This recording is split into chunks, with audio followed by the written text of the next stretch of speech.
ህወሓት ከሻዕቢያ ጋር በመተባበር ወጣቶችን ለሞትና ለስደት እንደዳረገ ነው ሲል አቶ ጌታቸው ረዳ በዛሬው ሰልፍ ላይ ተናገሩ።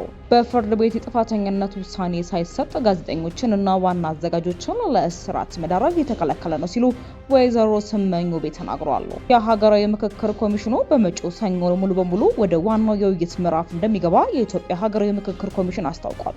የቮይስ ኦፍ ኢትዮጵያ ቤተሰቦች ሰብስክራይብ ማድረጋችሁን እያስታወስናችሁ በዝርዝር ወደምንመለከታቸው ጉዳዮች እናልፋለን።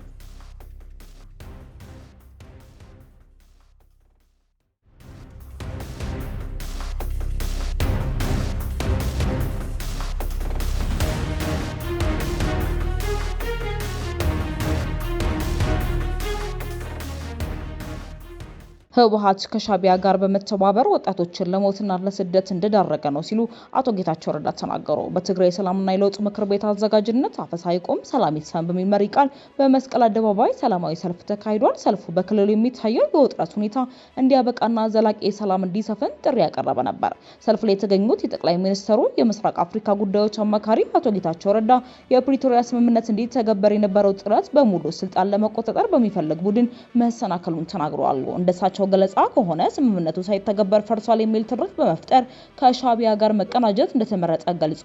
አቶ ጌታቸው በንግግራቸው ህወሓት ከሻዕቢያ ጋር በመተባበር በትግራይ ውስጥ ሁከት እንዳባባሰ ወጣቶችን ለሞትና ለስደት እንደዳረገና ክልሉን አለመረጋጋት ውስጥ እንዳጋለጠ ተናግረዋል። በተጨማሪም ወጣቶች ለውጭ ኃይሎች እየተሸጡ መሆናቸውንና የቡድኑን ድርጊት የተቃወሙ ወጣቶችም መታሰራቸውን በመጥቀስ ስለዚህ ሁኔታ ተጠያቂነት ሊኖር እንደሚገባም አስገንዝበዋል። በተጨማሪም ለክልሉ የተመደበው በጀት ለህዝብ አገልግሎት ከመዋል ይልቅ በማባከን ተጠምዶ ቆይቶ ይህንንም ከህዝብ በመደበቅ በፌዴራል መንግስት ላይ በተደጋጋሚ ወቀሳ ሲቀርብ እንደነበረም ተሰምቷል። የትግራይ ችግር መፍትሄ በሰላምና በውይይት ብቻ ሊገኝ እንደሚችል ያስገነዘቡት አቶ ጌታቸው ማንኛውም መፍትሄ ህዝቡን ማዕከል ያደረገ ሊሆን እንደሚገባም ገልጸዋል። የፌዴራል መንግስትም ህዝቡን ለመጠበቅ ያለበትን ህገ መንግስታዊ ኃላፊነት እንዲወጣ ጥሪ ያቀረቡ ሲሆን ዓለም አቀፉ ማህበረሰብም በጉዳዩ ላይ ተገቢውን ጫና እንዲያሳድርም ጠይቀዋል።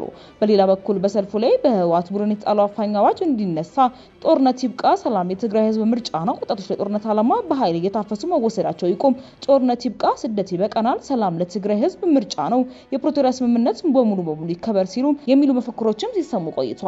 በሌላ መረጃዎችን በፍርድ ቤት የጥፋተኝነት ውሳኔ ሳይሰጥ ጋዜጠኞችንና ዋና አዘጋጆችን ለእስራት መዳረግ የተከለከለ ነው። በኢትዮጵያ እንባ ጠባቂ ተቋም የተዘጋጀ የመረጃ ነጻነት አዋጅ ቁጥር 1427/2018 በህዝብ ተወካዮች ምክር ቤት ሰኔ 18 መጽደቁ ይታወቃል። በዚህ የመረጃ ነጻነት አዋጅ መሰረት በፍርድ ቤት ጥፋተኝነት ውሳኔ ከመሰጠቱ በፊት ከጉዳዩ ጋር በተያያዘ ለምርመራም ሆነ ሌላ ምክንያት ጋዜጠኞችን፣ ዋና አዘጋጆችንና ከጉዳዩ ጋር የተያያዘ ሌላ ሰው ለእስራት መዳረግ የተከለከለ መሆኑንና ዋና እንባ ጠባቂዋ ወይዘሮ ስመኙ ገልጸዋል።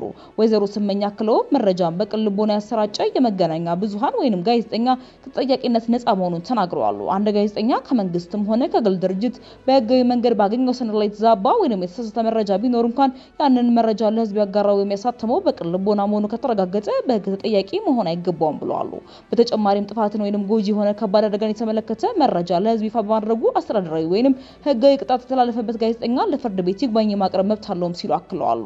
አዋጁ ሆን ብሎ መረጃ ወይንም ሰነድ ያጠፋ፣ ያበላሸ፣ የቀየረ፣ የደለዘ፣ የደበቀ፣ ያፋለሰ፣ በተንኮል የከለከለ፣ ሐሰተኛ ሰነድ የሰራ፣ ሙስና፣ ሌላ ህገወጥ አሰራርን፣ የሥራ አፈጻጸም ብቃት ጉድለትን ወይንም የግለሰብ የድርጅት ቅሌትን ለመሸፈን መረጃን በሚስጥር እንዲያዝ ያደረገ አካል በ5 ዓመት በመበልጥ ስርዓት ወይንም በ100 ሺህ ብር የገንዘብ ቅጣት ወይንም በሁለቱም እንደሚቀጣ ይደነግጋል። በተመሳሳይ መረጃ ጥያቄ መከልከል፣ መረጃ ለማውጣት፣ መረጃ ጥያቄዎችን፣ አካል ጉዳተኞችን ለመርዳት ፈቃደኛ ለመሆን፣ ግልባጭ ለመስጠት ወይንም ሆን ብሎ ሐሰተኛ መረጃ ማቅረብ እስከ 1 ዓመት በሚደርስ ቀላል እስራት እና ደግሞ 25000 እስከ 50000 ብር የሚደርስ መዋጮ እንደሚያስቀጣም ተገልጿል። እንዲሁም በአዋጅ የተደነገጉ ግዴታዎችን ሆን ብሎ ያልተወጣ አካል ከ25000 እስከ 50000 ብር እንደሚቀጣ ተመላክቷል። ወይዘሮ ስመኝ እንዳሉት የቀድሞ አዋጅ መረጃ የመስጠት ግዴታ የጣለው በመንግስት ተቋማት ላይ ብቻ ሲሆን አዲሱ አዋጅ ግን ትላልቅ የግል ድርጅቶችን ከመንግስት ጋር በአጋርነት የሚሰሩና የመንግስትን ውክልና ወስደው የሚሰሩ የግል አካላትንም ጭምር መረጃ እንዲሰጡ ያስገድዳል። እንደ አዋጁ ማንኛውም ተቋም መረጃ የመስጠት ግዴታ ያለበት ሲሆን ይህንን ግዴታ ለመፈጸም የራሱን የቻለ የመረጃ ኃላፊ መመደብ ይጠበቅበታል።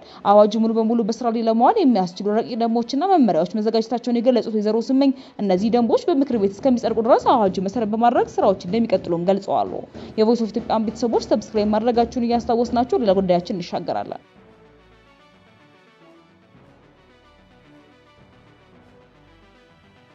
ምክክሩ ወደ ዋናው የውይይት ምዕራፍ ሊገባ መሆኑ ተሰምቷል። የሀገራዊ ምክክር ጉባኤ በመጪው ሰኞ ሙሉ በሙሉ ወደ ዋናው የውይይት ምዕራፍ እንደሚገባ የኢትዮጵያ ሀገራዊ ምክክር ኮሚሽን አስታውቋል። ባለፉት ቀናት በዝግጅትና በስልጠና ላይ ያተኮረ ቆይታ ያደረገው ሀገራዊ ጉባኤ ከመጪው ሰኞ ጀምሮ ወደ ዋናው የምክክር ሂደት እንደሚገባ የጠቀሰው ኮሚሽኑ በጉባኤው መጀመሪያ ቀናት ከባድ ስርጭት ከተሳታፊዎች አቀማመጥና ከድርጅቶች ምደባ ጋር ተያይዞ ያጋጠመ መጠነኛ ተግዳሮት እየተስተካከሉ መሆኑንም አመላክቷል። በሌላ በኩል ከ4000 ተመካካሪዎች ጨምሮ አስተባባሪና ሌሎች ስማቱ እየተሳተፉ መሆኑን የጠቆመው ኮሚሽኑ ቀደም ሲል ከኮሚሽኑ እየሰሩ ያልነበሩ አንዳንድ የፖለቲካ ፓርቲዎችና ሌሎች ተዋናዮችን በመጨረሻ ሰዓት የመሳተፍ ፍላጎት እንዳያሳዩ ነው ብለዋል። እስካሁን በነበረው ሂደት የዝግጅት ስራዎች መጠናቀቃቸውን ያመለከቱት የኢትዮጵያ ሀገራዊ ምክክር ኮሚሽን ዋና ኮሚሽነር ፕሮፌሰር መስፍን አርአያ ከሰኞ ጀምሮ ሁሉም ተሳታፊዎች ሙሉ ትኩረታቸውን በዋናው የሀገራዊ ምክክር ሂደት ላይ እንደሚያደርጉም ገልጸዋል። የቮይስ ኦፍ ኢትዮጵያ ቤተሰቦች ሰብስክራይብ ማድረጋችሁን እያስታወስናችሁ በሌላ አዲስ ነው ተመልካቾች ዳግም እስክንገናኝ ድረስ በደህና ቆዩ።